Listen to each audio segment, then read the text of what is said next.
Assalamualaikum warahmatullahi wabarakatuh. Selamat malam teman-teman.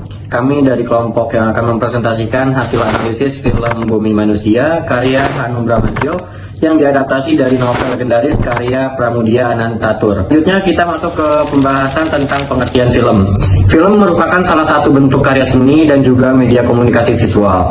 Film menyampaikan cerita, pesan, atau informasi kepada penontonnya melalui gambar bergerak atau motion picture yang dikombinasikan dengan suara.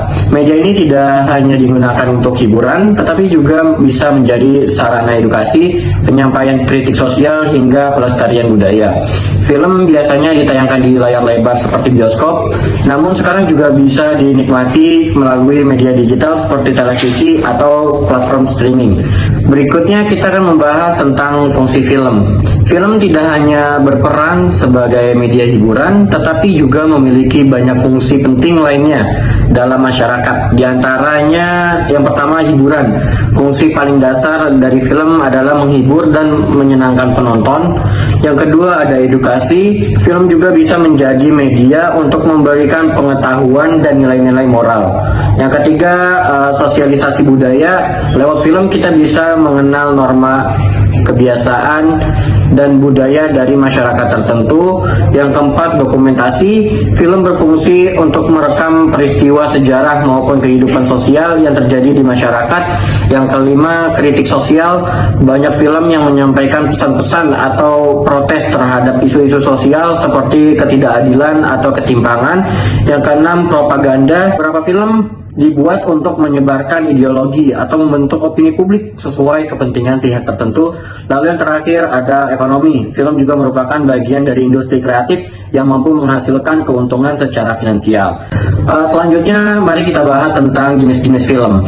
Film dapat dibedakan menjadi beberapa jenis berdasarkan isi, bentuk, durasi maupun gaya penyajiannya. Di antaranya ada fiksi, film yang mengangkat cerita rekaan atau imajinatif bukan berdasarkan kejadian nyata. Ada non-fiksi atau dokumenter, film yang dibuat berdasarkan fakta atau peristiwa nyata. Lalu ada film pendek, film yang memiliki durasi di bawah 40 menit. Ada juga film panjang, film yang berdurasi lebih dari 60 menit, umumnya ditayangkan di bioskop. Lalu ada film animasi, film yang dibuat dengan gambar bergerak, biasanya tanpa aktor nyata dan bisa digambar tangan atau digital. Lalu ada eksperimental, jenis film yang bebas dan tidak mengikuti aturan kontroversial, baik dari segi cerita, gambar maupun suara. Lalu ada biografi atau biopik, film yang mengangkat kisah nyata kehidupan tokoh tertentu. Dan yang terakhir ada dokudrama, film yang menggabungkan fakta atau kisah nyata dengan gaya penyajian yang dramatis seperti film fiksi. Contohnya film Bumi Manusia bisa digolongkan sebagai biopik atau dokudrama karena diangkat dari novel yang menceritakan kehidupan tokoh fiktif dalam latar sejarah yang nyata dengan gaya penyajian yang dramatis. Assalamualaikum, selanjutnya saya Bambang Wicaksono dengan NPM 716 melanjutkan presentasi. Selanjutnya ada genre film. Yang pertama ada drama, komedi, romansa, action, petualangan, horor, misteri, fantasi, fiksi ilmiah, animasi, musikal, sejarah. Pertama ada drama, fokus pada konflik emosional dan kehidupan sehari-hari. Terus ada komedi yang menampilkan humor untuk menghibur penonton. Terus ada romansa, mengisahkan hubungan cinta dan perasaan. Terus ada action, penuh adegan laga, kejar-kejaran, dan kekerasan fisik. Terus ada petualangan adventure, berisi eksplorasi dan perjalanan ke tempat baru. Horor bertujuan menakut-nakuti, sering mengundang unsur supranatural. Misteri menegangkan penuh teka-teki dan kejutan. Fantasi mengandung sihir, makhluk gaib, dan dunia imajinatif. Terus ada fiksi ilmiah berdasarkan teknologi dan sains masa depan. Animasi dibuat dengan gambar bergerak, bukan faktor nyata. Terus ada musikal yang bercerita disampaikan lewat lagu dan tarian. Terus ada film sejarah berdasarkan kisah nyata atau latar masa lampau pada masa kolonial melalui alur cerita yang kuat, karakter yang kompleks, serta latar historis yang kaya, sehingga tidak hanya menghibur tapi juga memberikan pemahaman yang bernilai tentang sejarah dan perjuangan kemerdekaan. Terus ada hubungannya dengan mitos. Hubungan antara film Bumi Manusia dan mitos bisa dijelaskan melalui pendekatan budaya dan sastra. Karena meskipun Bumi Manusia adalah karya realis historis, itu tetap menyentuh unsur-unsur mitos dalam penggambaran tokoh, simbol, struktur cerita. Film Bumi Manusia memiliki ketertarikan dengan mitos dalam penggambaran tokoh-tokohnya, terutama melalui figur Minke dan Nyai Ontosoro yang menjelma menjadi simbol atau mitos modern tentang perjuangan intelektual dan emansipasi pada saat itu. Sekian, terima kasih. Mitos dalam film Bumi Manusia. Mitos tentang pribumi dan Eropa diperlihatkan bagaimana masyarakat pribumi dianggap rendah dibandingkan bangsa Eropa. Mitos tentang sekolah dan peradaban pendidikan digambarkan sebagai jalan untuk menjadi beradaban, tetapi hanya bisa diakses oleh kaum bangsawan atau campuran seperti Minkel.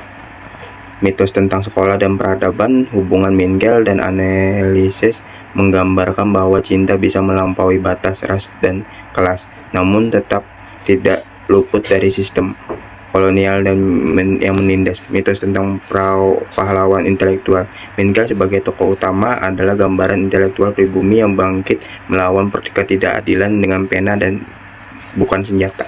Ini Fahri Syafiq dengan NPM 745. Di sini saya ingin menjelaskan tentang slide model tantanan pertandaan film Bumi Manusia. Slide ini menggambarkan bagaimana film Bumi Manusia terbentuk makna melalui model tantanan pertandaan. Pendekatan yang digunakan di sini adalah semiotika yang membagi proses pemaknaan menjadi dua tantanan. Ada tantanan pertama dan tantanan kedua. Pada tantangan pertama, kita melihat realitas berupa tokoh Mitke yang mengenakan pakaian bergaya Eropa. Ini bukan sekadar pilihan busana, melainkan menjadi penanda visual atau signifier yang menunjukkan posisi Mitke sebagai pelajar pribumi di sekolah elit milik Belanda, yaitu HBS. Secara denotatif, gambar ini menyampaikan bahwa Mitke adalah sosok terdidik, seseorang dari kalangan pribumi yang berhasil masuk ke dalam sistem pendidikan kolonial. Namun, makna tidak berhenti di situ. Ketika kita melihat lebih jauh, penampilan Minke dengan jas dan topi Eropa juga menandai sesuatu yang lebih dalam, simbol dari modernitas dan intelektualisme. Artinya, ia tidak hanya sekadar menjadi murid, tetapi juga mewakili kemajuan cara berpikir dan keberanian untuk melawan sistem yang menindas, bukan dengan senjata, tetapi melalui pena dan pemikiran. Di sini kita masuk ke tantangan kedua, di mana penanda tadi memperoleh makna kultural yang lebih luas. Pada tantangan kedua ini, budaya menjadi sorotan utama dalam adegan lain yang ditampilkan di slide. Di slide ini adegan kerumunan massa yang tampak penuh semangat, terlihat bahwa nilai-nilai modern dan intelektual tidak hanya menjadi milik Minke secara personal. Nilai-nilai itu juga telah meresap ke dalam masyarakat, mendorong munculnya kesadaran kolektif untuk melawan penjajahan. Maka penanda visual ini berkonotasi sebagai simbol kemajuan dan perlawanan terhadap kekuasaan kolonial. Pandangan dan mitos dalam film Bumi Manusia. Film Bumi Manusia adaptasi dari karya monumental Pramudia Anandatur, bukan hanya menyajikan narasi sejarah kolonial perjuangan identitas bangsa, tetapi juga membentuk pandangan baru masyarakat terhadap masa lalu medium visual yang kuat. Lewat penggambaran tokoh, setting, kostum, dan juga sinematografi, film ini menciptakan mitos-mitos modern seperti romantisasi perjuangan, figur pahlawan berjiwa humanis, serta narasi kemerdekaan yang estetik yang melekat di benak penonton masa kini. Peran desainer dalam membangun pandangan dan mitos. Dalam konteks ini, peran desainer menjadi sangat penting. Desainer visual termasuk art director, perancangan kostum, dan juga desainer produksi. Tidak hanya sekedar mempercantik tampilan film, tapi juga menjadi arsitek persepsi. Mereka mengatur bagaimana masyarakat melihat masa lalu, dan bagaimana karakter dipersepsikan, dan bagaimana nilai-nilai tertentu seperti perjuangan, nasionalisme, dan cinta tanah air dibungkus dalam visual yang bisa dikonsumsi secara emosional dan estetik. Desainer memiliki kekuatan untuk memunculkan mitos-mitos baru melalui simbol, warna, gaya, dan atmosfer yang mereka bangun. Dalam film Bumi Manusia, keindahan visual kolonial, kesan romantisme era Hindia Belanda, dan karakter Minke sebagai ikon intelektual muda menjadi contoh bagaimana media visual mampu membentuk narasi kolektif masyarakat kontemporer. Kesimpulan, Bumi Manusia adalah kritik terhadap mitos-mitos budaya yang membungkam suara pribumi dan perempuan.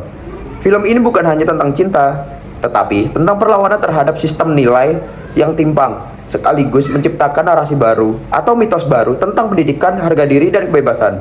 Sekian presentasi dari kelompok Bumi Manusia. Selebihnya kalau ada salah kata, mohon maaf. Assalamualaikum warahmatullahi wabarakatuh.